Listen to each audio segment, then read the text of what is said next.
again, welcome everyone. And we're so glad to be joined this evening by Honorée Fanonne Jeffers. Ms. Jeffers is a professor of English at the University of Oklahoma. Her recently published poetry book, which we'll be talking about this evening, The Age of Phillis, based on the life and times of Phillis Wheatley Peters, was longlisted for the 2020 National Book Award in Poetry. So Professor Jeffers, again, welcome. And as we discussed when we were talking about this program, it seemed to me that it would be wrong to open a conversation about this book without asking you, inviting you to read one of the poems from the book. And I wonder if you would be willing to read the first poem in the book, An Issue of Mercy, #1. Certainly. And thank you all so much for having me. I'm just incredibly honored to be doing this webinar that honors the life and times of Phillis Wheatley Peters, and also so excited to be engaged in a conversation that connects the place that was her spiritual home. I'm just unutterably honored. So thank you so much. The poem that I'm going to read is the first poem in the book, and it is from the point of view of the woman that I call Yai. Miss Phillis talked about in at least one letter and one poem that she was from the Gambia, West Africa. And I imagined that she was of the Wolof people of the Senegambia region, Senegal and the Gambia. So Yai means mother in the Wolof language. I begin with an epigraph by the great Langston Hughes. This is a song for the genius child. Sing it softly, for the song is wild. An Issue of Mercy, #1. Mercy, girl, what the mother might have said, pointing at the sun rising, what makes life possible, then drip the bowl of water reverent into oblivious earth. Was this prayer for her? Respect for the dead or disappeared, an act to please a genius child? Her daughter would speak of water, bowl, sun, light arriving, light gone, sometime after the nice white lady paid, named her for the slave ship. Mercy. What the child called Phillis would claim after that sea journey. Let's call it that. Let's lie to each other.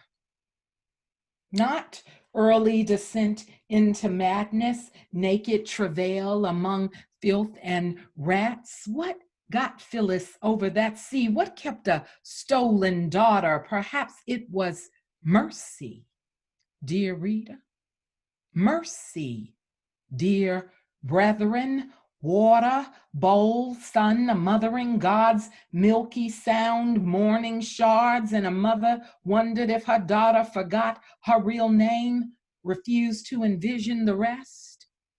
Baby teeth missing, and somebody wrapping her treasure barely in a dirty carpet. 'Twas mercy. You know the story, how we've lied to each other.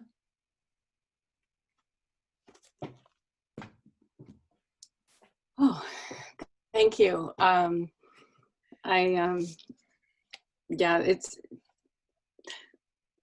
I mean, I read that poem a number of times, but to hear you speak it, it's just so powerful. I got through it without crying this time. And Usually I I burst into tears right in the middle of it, and Yeah, yeah. And this, when you got to the part about the baby teeth and the yeah, yeah. um I would like to ask you, I would like to ask you about the term mercy, that you use here, and that shows up throughout the book, as it seemed to me like almost like that it was kind of a thread that we kind of, it keeps on kind of popping back up as we move through the book, through many poems. And I had thought about this word in relation to some of Phillis Wheatley Peters' own writing, and most famously that well-known and very frequently discussed poem on being brought from Africa to America, with the first line being, "'Twas mercy brought me from my pagan land." And I wonder if you could share a little bit about your use of that term throughout this book. Well, and this is why I'm not a historian, because the moment I was about to mention the name of the essay that talks about her use of this, I know the name of the essay, but I forgot the author's name. But it's called Stylist Protest. Okay, so I want us to kind of keep that in mind as I begin to sort of move through this, right? So this is her most infamous poem, right? And Black people have gotten very upset by that, that point. "'Twas mercy brought me from my pagan land," right? So there is encapsulated, right? They feel like she's saying, "Thank you, white slave traders, for, bringing me, stealing me from my parents." And then the use of pagan, right? Which is very, it's a derogatory, term.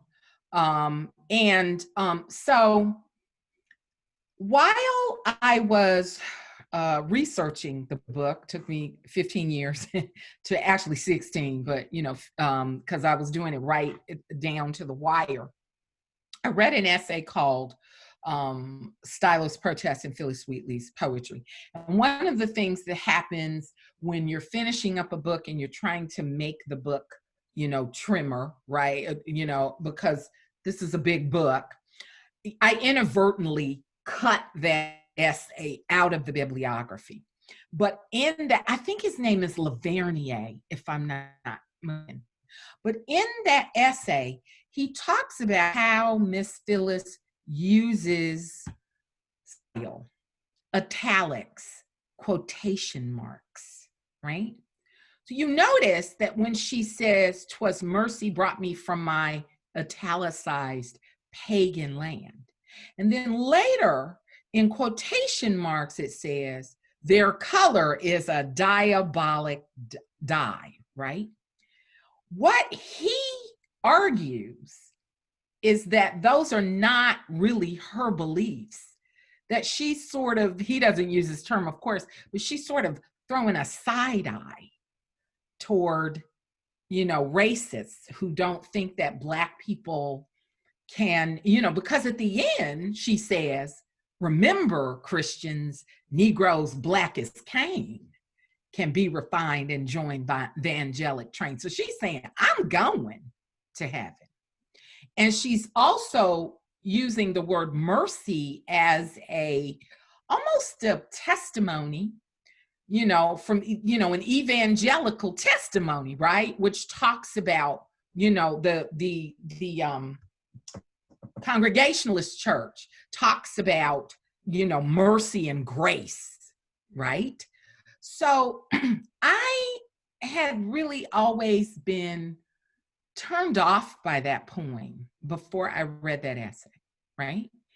And then I read that essay afterwards, but I read Catherine Clay Bassard's Spiritual Interrogations. And she talks about how Miss Phillis uses the word mercy not as gratitude for slavery, but for survival, right? Because when you think about how horrible those slave ships were, right? You are in the middle. You are in the belly of the beast, right? You are there. This is a child with asthma, or who, someone who developed asthma later. No one has been vaccinated. She may have been inoculated against smallpox, because we know that West African rot, smallpox inoculation, Cotton Mather talks about that, right? But you're thinking about a little kid, all those diseases, all that filth, right? Where to go to the bathroom. And to survive that, 'twas mercy. And that is, then I thought about the individual mercies that, that go. And I wanted that to be sort of something that tugged people, so that they began to think about her, not as somebody who is, I'm trying to say this delicately, but I'm from the deep South, or the dirty, as we call it. Somebody who is not like a white man's Negro, but who is someone who is trying to communicate, right, the complexity of her situation. And that is where I came up with the notion of the individual mercies going through the book. Thank you. Thank you. We had somebody actually send the panelists in the chat bar a citation, I think, that you were talking about, James A. Lavernier, Styles Protesting the Poetry of Phillis Wheatley. It was published in Style in the summer of 1993. So if anyone's looking for that, that's that citation. So much, Professor Ellington. And this is what I love about New England. People are they're on it the moment you say that. I kept looking over. I was like, someone's going to give it to us. Someone's going to give it to us. Thank you, Catherine. Moving on from that, thank you so much for talking about that term and giving us some insight. So it's clear to anyone who reads your book, whether all of it or in full or in part, that you have developed a really deep relationship with Phillis Wheatley Peters. Could you share a little bit with us about the beginning of that journey, and how did you get interested first? How did you first get interested in writing about Phillis Wheatley Peters? Well, I've told the story so many times before that, again, I didn't, I'm kind of embarrassed now, but I didn't think much about her work. It wasn't, as I say to people, to us contemporary poets, it just doesn't groove the same, right? But she was one of the first. And so, of course, my parents were Black nationalists. My father was a well-known Black nationalist, Black arts movement poet. So they both were teachers. So I had heard of her work. And then I heard of it again in college, but again, my professors were kind of like, okay, we reread this one poem because we have to, right? But nobody ever read any of the other poems to me, right? And I wasn't curious at that time. Run along. I was a professor just starting here at University of Oklahoma in 2003. And at the time, I was subscribing to the New Yorker. I always joke to people that, I go back and forth with the New Yorker, right? Who has time to read all of those New Yorkers? You let them pile up.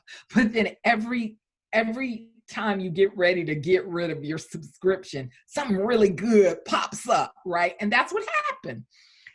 Henry Louis Gates Jr., Dr. Henry Louis Gates Jr., the great Dr. Henry Louis Gates Jr., wrote an essay. Well, it was excerpted from his book, Phillis Wheatley, The Trials of, I think it's The Trials of Phillis. Yeah, right. This is why I'm not in the story. The Trials of Phillis Wheatley, and it was excerpted in the New Yorker. And so he talked about her relationship with the Enlightenment period. And a former professor of mine, he had been a visitor at my college, Dr. Jerry Ward Jr., had talked about how the Enlightenment period was really responsible for our notions of race. But I had ignored him then. But then when I read the New Yorker essay and what Dr. Gates was very brilliantly talking about, it clicked. You got to understand, 2003, I was 36. So this has been 16 years since Dr. Ward had, told me this.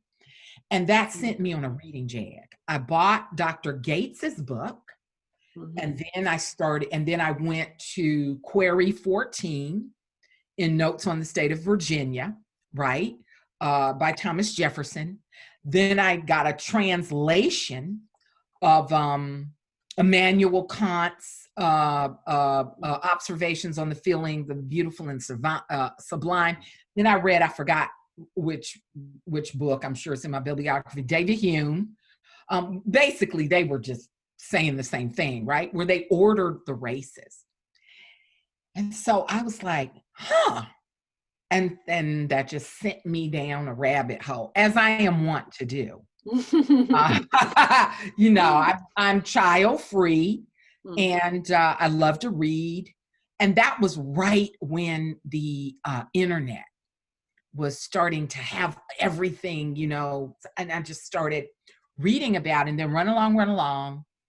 I got the, in 2009, I got the fellowship, the Robert and Charlotte Barron Fellowship to the American Antiquarian Society. And that's where I started to see gaps and to see things that were off. And then when I excavated John Peters on the 1790 census, and I was very confused because the Odell, that I always do that now, the Odell memoir biography of Miss Phillis had said that he had gone further south and all of that. And then that's where the emotion came. I hadn't really had an emotional, I had an intellectual relationship, but that's where she started creeping into my heart. And then she just wouldn't let go.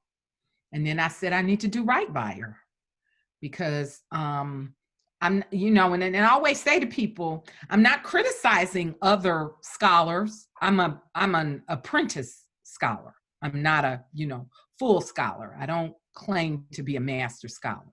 So I'm not criticizing the master scholars, but I do think I'm the only one that loved her enough to do the work. I think other people were very intellectually interested in her, and I think they did right by her. Like, I'm not an expert on print culture and all of that, right? I mean, I can go back and and find it, but I'm interested in it because I'm interested in her as a Black woman and an African woman. Print culture is not about that. But I think I'm the one who's devoted. And so here I am. Thank you. I think since you just mentioned the sort of starting to look at scholarship related to her husband, John Peters, I think I'm going to skip ahead to a question that kind of relates to that. One of the big issues that this book raises is the question of bias in scholarly literature, and the fact that we often wrongly assume that white scholars are unbiased in their reporting and their interpretation of the historical record. And one of the places that we see this is in your exploration of Wheatley Peters' marriage to John Peters. You recently launched a campaign on Twitter to encourage all of us to use the name Phillis Wheatley Peters instead of Phillis Wheatley, and Revolutionary Spaces has taken that on, and we have been making that shift. And we're so appreciative that you you educated us on that, and that we can be part of that process. Would you speak a little bit on why you think it's important that we do call her by her married name, and how this ties in with the topic of bias? Well, I think, let me say this. I think all of us are biased in some particular way. I'm Black. And so, I'm blackety black. I was reared by Black nationalists. I was also reared in the Deep South, among Black people who had survived plantation slavery, racist Jim Crow South. And so when I come to her as a Black woman, right? I think that we need everybody, okay? So let me say that when I talk about the gaps, I'm not trying to, be mean or rude or disrespectful to other people, particularly Vincent Coretta, okay, who has done such an extraordinary job of excavating these details, okay? But Vincent Coretta is not a Black woman. And so I think that he did the best that he could as a white man. I'm doing the best I can as a poet without a PhD, okay? I had to learn on the job, as it were. Sometimes I still, I feel like I'm not doing enough. I can't rattle off, recently someone was like, Nathaniel Wheatley bought whale oil in the year da-da-da-da. And I said to myself, I should know when he bought the whale oil, but that's not my charge, right? That's not my charge. So, but I think in terms of calling her Phillis Wheatley Peters, first of all, and I've said this before, and again, let me say, I'm not trying to throw the Wheatleys, and in particular, Susanna Wheatley, under the bus. However, Susanna Wheatley was not the child's mother. And the problem with the Odell memoir, which is not biography, it's historical fiction. When you find all of these problems and you find abject racism, it's time to let it go. That's my mission, to shred it and to stop using it. You can't know about the subjectivity of a Black woman when you were a white woman in the 19th century and you were born after she died, okay? That's not gonna happen. It's difficult for people to know about Black women's subjectivity now if they're not Black. But I think that that's the biggest thing, that the Odell memoir erases her parents, okay? Not diminishes her parents, erases them, okay?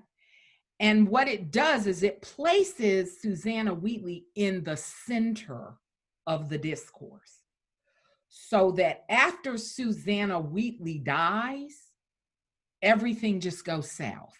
So they give her responsibility for Miss Phillis's intellectual development. They give her responsibility for her poetry. They give her all that. Now, what was she kind? Of course. Miss Phillis says that. But why do we feel like it's extraordinary that this white lady can be kind to this little Black girl? We're supposed to be kind to children. That's a child's birthright, is love and kindness. So we have this way that we frame the Wheatleys as her family, and we let them off the hook for the fact that they were slave traders, okay? Or at least John Wheatley was. They didn't leave her anything in their will, right? People are like, oh, they freed her. Well, she was born free. That was their responsibility to free her, right? I mean, we just give them so much credit, and I'm just like, she was born free, okay? And it wasn't like they bought her, freed her, and then found a free Black foster family to raise her and help. No, they kept her as a slave. And then when she went over to England, she had to sort of campaign for her freedom, right? That wasn't like a, like a thing they were thinking of. So when I think about it, first of all, Phillis was not her birth name. Second of all, I don't really think people have considered how truly disturbing it is that somebody would rename a child for the vessel of their trauma. Okay. So then we get that she has chosen her own husband. Okay. And people still refuse to give her that respect. She chose the man, right? Other people were trying to force her to marry African men and go back to Africa. And then you get a lot of Black people say, well, she didn't want to go back to Africa. There was a thriving slave trade. She could have been re-enslaved if she had gone back to Africa, number one. And then they were trying to get her to go back to the Gold Coast. And the Gold Coast is not the Gambia. Those weren't her people. She talks about that. So when she married John Peters, she took the name Phillis Peters. That is the name she chose. Her subjectivity, her agency. Okay? So to erase that is to erase her connection to the Black community, erase her choice, right? Then what you have is, people are not understanding, and this is why I go through, this all the time, spreading this gospel of, Phillis Wheatley Peters. People don't understand that the Odell memoir has been proven false about what she says about John Peters. John Peters didn't refuse to work. There was an economic depression like we have now. Okay? And the brother was doing the best he could. He had like 11 jobs. He was a grocer. He was a lawyer. He was a doctor, right? So all of this like mean, kind of lies when, I've been married, I'm now divorced, but I know what it takes to, to try to keep a marriage going, even when people are making good livings. Okay. So I really feel like it's not respectful to erase Mr. John. Mm-hmm. I don't think that's nice. And it hurt me. And so, that's why I went out of my way to depict their courtship. But when I was going through the reading, and I'll wrap this up, when I was going through the readers' reports, right? Because when you're with the university press, you got to go through that. And one of the readers very brilliantly pointed out, I need more of their courtship. I need more. And so I wrote like about 6 more poems or something like that. It's sad, right? But when we get to that poem where he's begging her, please write me, I need you. And he doesn't know that she has died, And I had to be there with him and sit with him and his grief, so people can know, and I think the other thing is, Black people loved each other. And when you erase him and you erase her connection to community, you erase how we have survived all these years. And you can't do that, And then with her parents, I don't have children, but I help to raise children. And I know that by the time a child is 7 or 8 years old, there's a lot that has been formed. She was not a blank slate when she got to them. And so she probably was. And remember now, John Wheatley, in that statement in the front of her book, he says, she was learning the English language. She was reading, she was doing this to the great astonishment. He says that, to the great astonishment. So he doesn't say we, did we, he says, basically he's saying we had no idea this child was this, talented, right? So I feel like you just have to start sort of imagining things, but also, you have to look at if you've ever been in a family, if you've ever loved somebody. Love doesn't change. Mm. The circumstances do. Sorry for like tearing up. No. Thank you. There's no need to apologize for tears. So this next question I have, you've already partially answered it, but I will ask a couple of related questions. The first part of your book, the first section of the book called Before, Before, it takes us back to Africa. So the first question is, why did you choose to begin the book in Africa? And you've already kind of answered that question to some extent. But anything else you might like to say about that? And how did you research the poems that refer to Phillis Wheatley Peters' early life in Gambia, and what was that like? So Miss Phillis has a poem, I always get the title wrong, To the Right Honorable William Earl of Dartmouth, I think that's, and she says in the poem, I young in life by cruel seeming fate was snatched from Afric's fancied happy seat. What pangs excruciating must molest? What sorrows labor in my parents' breast? That to me is a powerful testimony. Just that she is saying, I had love. I was cherished, right? And so I wanted to go back to that. And I went to Senegal to do research, just kind of to walk around, see the people, see the culture. And one of the things is when you're dealing with a Muslim, but I didn't go at that time. I hadn't yet grasped the Gambia, right? But keeping in mind that they called it Senegambia, because if you look at the map of Africa, here's Senegal, and then this little strip in the middle of Senegal, like a tongue, is Gambia. It's really the same country, okay? The difference is the French colonized, or they finally took hold of it. It moved back and forth, right? But the Gambia is English, and that's it. So I went to Senegal because I wanted to go to Gorée Island. I was supposed to be going to the Gambia this past May.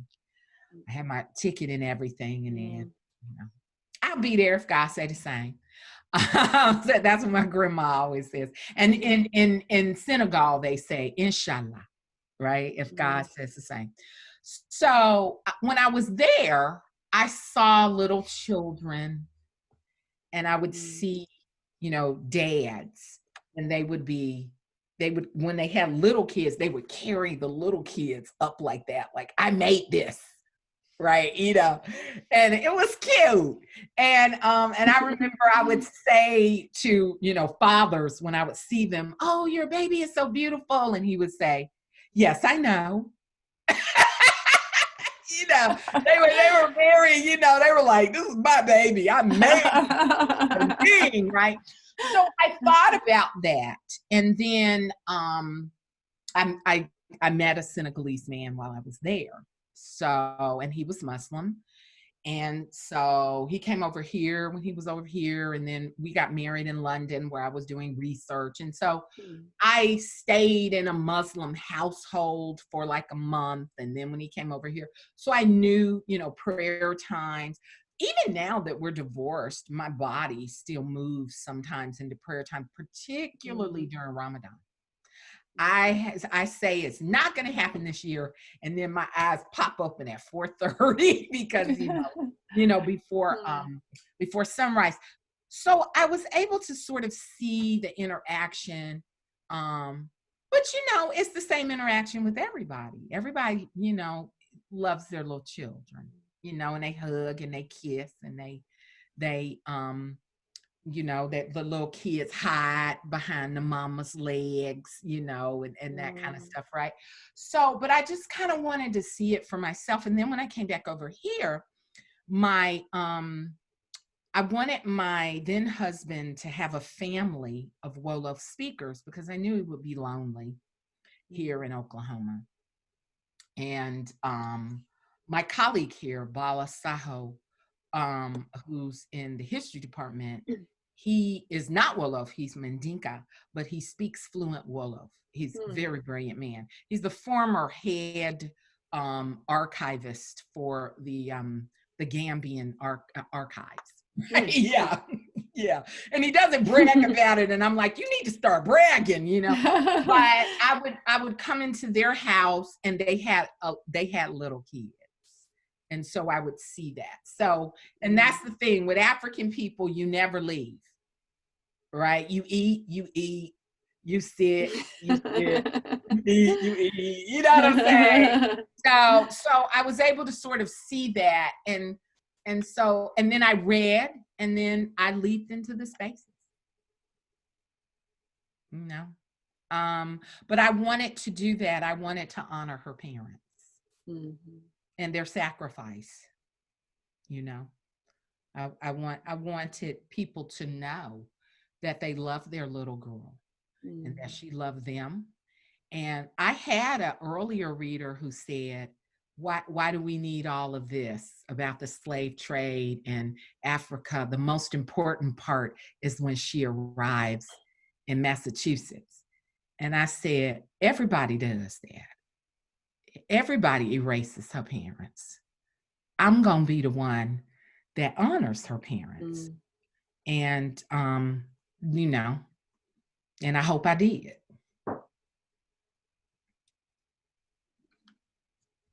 Thank you.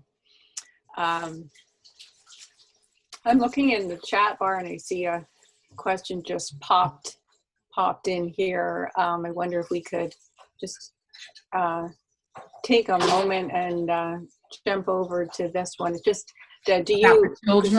about children, do you have a sense of whether she ever had children? As you point out, there seems to be little evidence and no mention any letter to Over Tanner. Do you want to say anything to that? Well, there's a poem in the book where I say, on doing research, I forgot what the poem is called. It says, searching for years, but failing to find documentation that Phillis Wheatley Peters actually gave birth to 3 children who died in infancy or early childhood. I'm not saying that she didn't have children, but I'm saying that I would like us to be, I have noticed a lot of lying about and embellishment about early African Americans in ways that we don't have with early white Americans. And, where we will have people say, this happened. And I'm like, and I'm looking for the receipts. There's no documentation. And so I feel like if she was a white woman, someone would have been like, okay, well, we don't have proof for this. We have speculation. And I think that's what we have. We have speculation. People were private then, okay?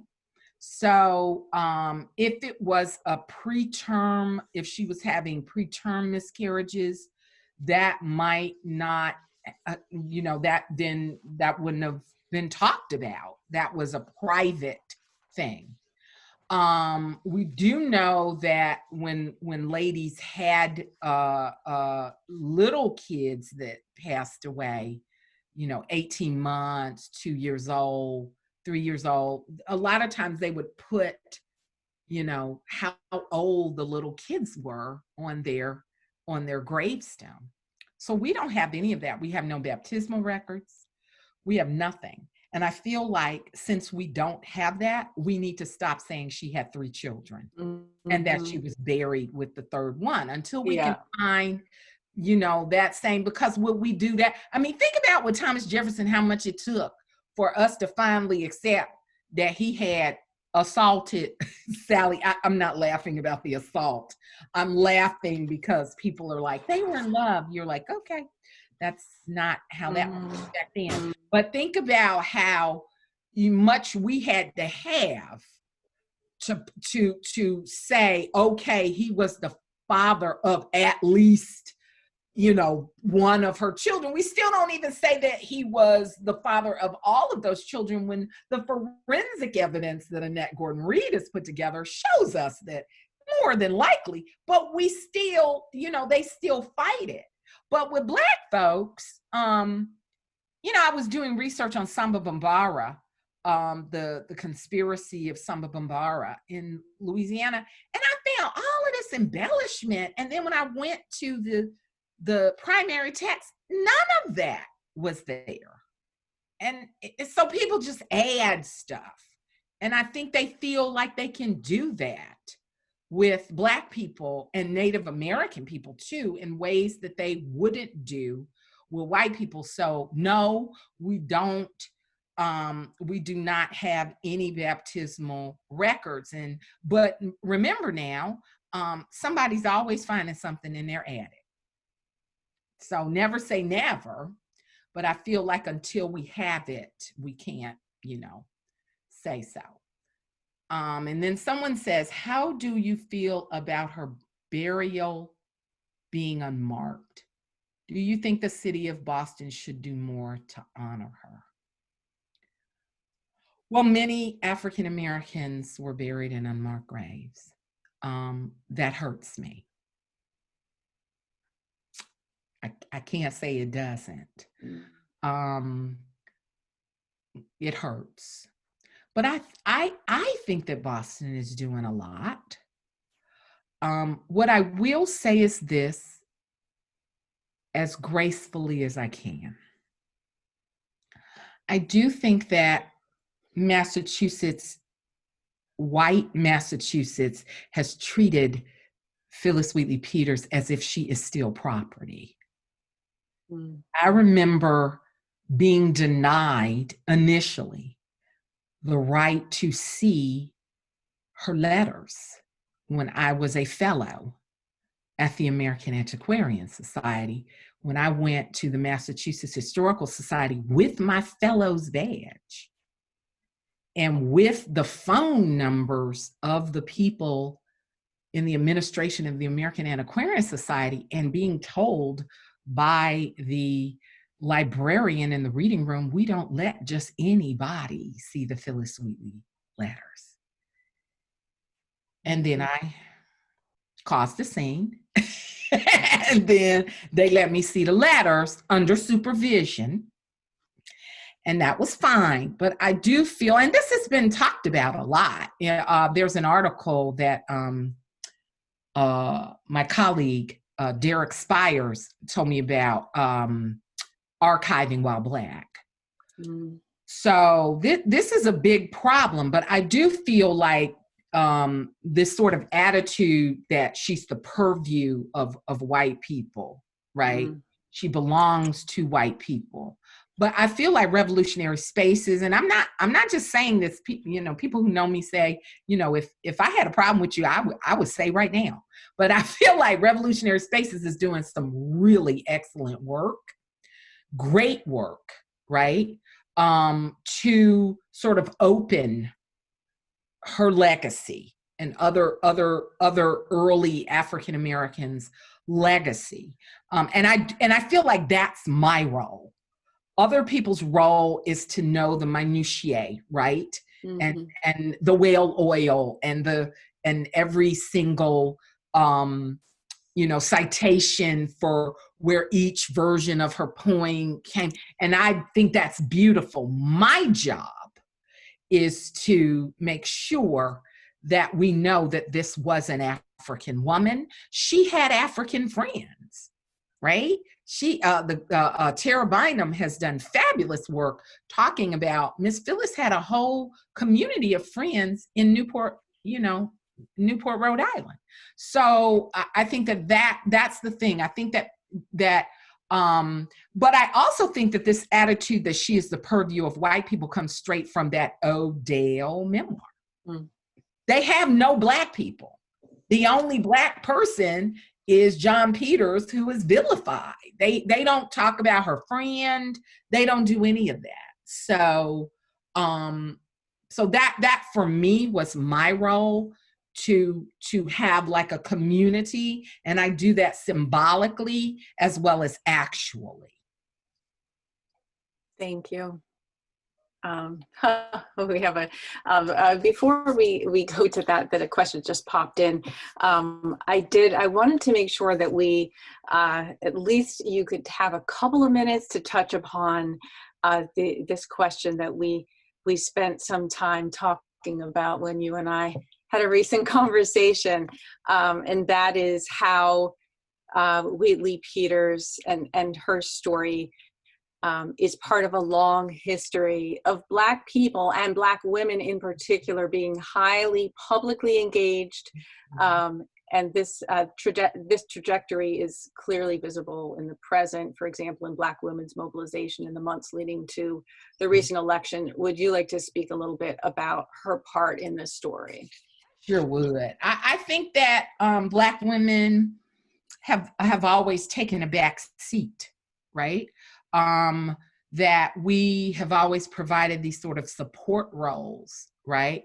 And that's also what my role is, to sort of talk about. So when we think about public engagement and how Black women have been deeply involved, for example, when you and I, had our conversation where I was talking about the fact that George Washington had issued this edict that he did not want Black men, free or enslaved, fighting on the continental side in the American Revolution. And then she sends this letter to him.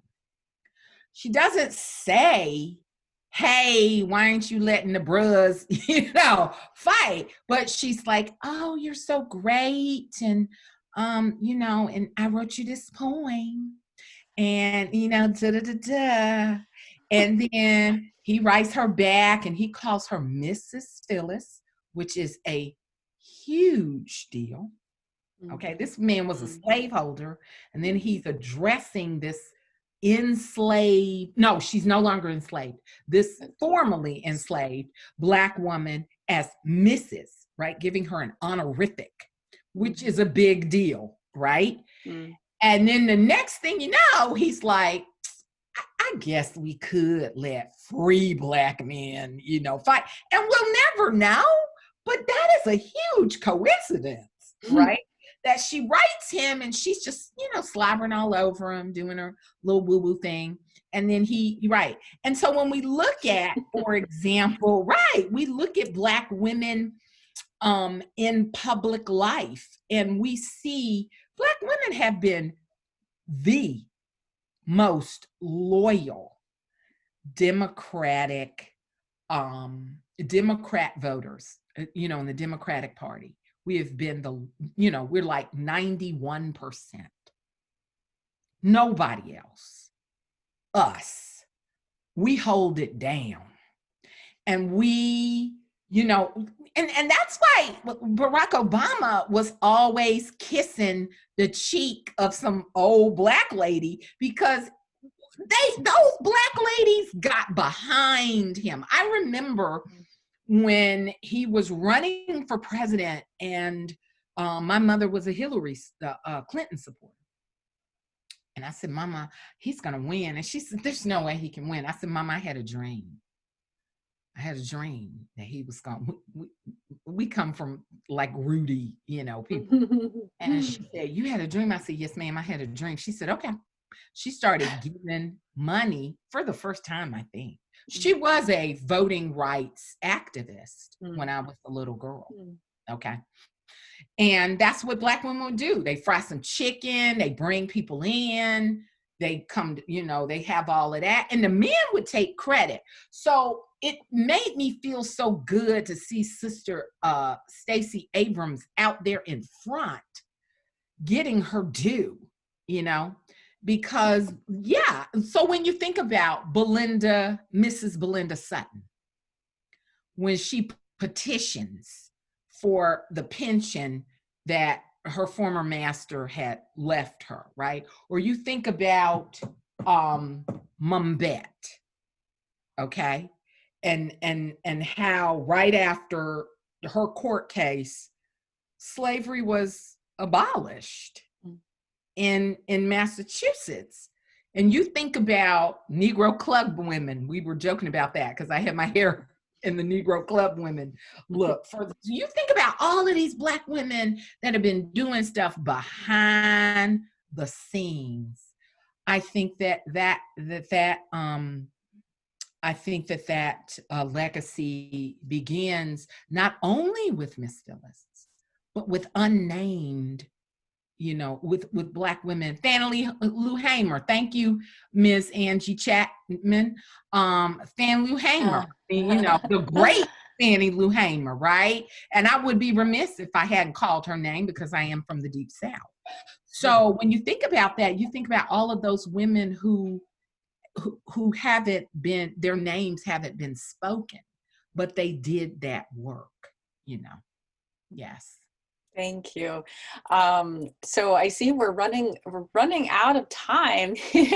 And we've had a couple more questions pop in. I think we have time just to ask one final question, and we'll take that question from Angie Chapman, which is, what is your next project, Ms. Jeffers? What would you be willing to share with us about that? I have a novel that is coming out from Harper, which is, you know, subsidiary of HarperCollins. And I am Southern, so I'm never ashamed to say, to God be the glory. And that's coming out in August of 2021. We are in line edits and copy edits right now, doing our thing, while I'm grading papers, you know, the whole thing. And so that should be coming out, yes, in August, and it's called The Love Songs of W.B. Du Bois. And it's not a biography. It's the Du Bois is the great W.B. Du Bois is a metaphor. He really loved Southern Black people, and he spent a lot of his energy and time on the South. And so it's I will let Grub Street know. I definitely will. Thank you, Ms. Angie Chapman. So, and you all can follow me on Twitter at BLK Library Girl, Black Library Girl, BLK Library Girl. So yes, that's what's coming out. I'm really nervous. This is my first novel. And so exciting. And then I'm working on essays after that. Wonderful. Well, thank you so much. Thank you, everybody. I'm sorry we didn't get to quite all of our questions, but we covered a lot in a short period of time. And I'm going to now turn things over to Anne to close out our program. Great. Thank you, Erica, for your moderation. I really appreciate it. It was beautiful. Thank you. Thank you, Professor Jeffers. This was an amazing experience, and thank you for sharing your powerful insights. And we are just incredibly honored to be in partnership with you for this program and going forward. So more to come. We also want to express our thanks again to the Lowell Institute and to the 400 Years of African American History Commission for their support of this event. If we would love to see you at some future Revolutionary Spaces events, I just wanted to tell you about a few things that are coming up. If you want to continue an amazing conversation on Phillis Wheatley Peters, please consider joining us for Bringing the Legacy of Phillis Wheatley Peters to Life on the evenings of December 8th and December 15th. So this is a two-part workshop series that's directly inspired by Professor Jeffers' book. Participants will explore primary sources and scholarly works about Wheatley Peters, and then from there design their own creative responses to her work. We have a limited number of slots for these sessions, so pre-registration is definitely required. If you're interested, please email us at publicprograms@revolutionaryspaces.org. If you like poetry, please consider joining us this Sunday at 2 p.m. for Poetry as a Force for Change, a conversation with Marge Piercy. We're going to be speaking with Ms. Piercy to reflect on how poetry can shift people's thinking and also remind us that the real change comes from the hard and never-ending work of political advocacy. She'll be joined in conversation with Charles Coe, a well-known Boston writer, poet, musician, and in his spare time, Revolutionary Spaces board member. And if you're thinking all the way out to December, please consider coming to a performance of our 2019 play, The Petition, on Thursday, December 17th at 7 p.m. In this very moving two-person play, two actors take on the role of nearly a dozen characters to talk about Prince Hall's petitions to the Royal Governor General to end slavery in Massachusetts. So we always have more in the works. So if you want to stay current, please follow us on Rev Spaces on your various social media channels, sign up for our newsletter, or consider becoming a member to support programs like this in the future. So thank you again all for coming tonight. We really appreciate it. Please stay well, and we look forward to seeing you in the future.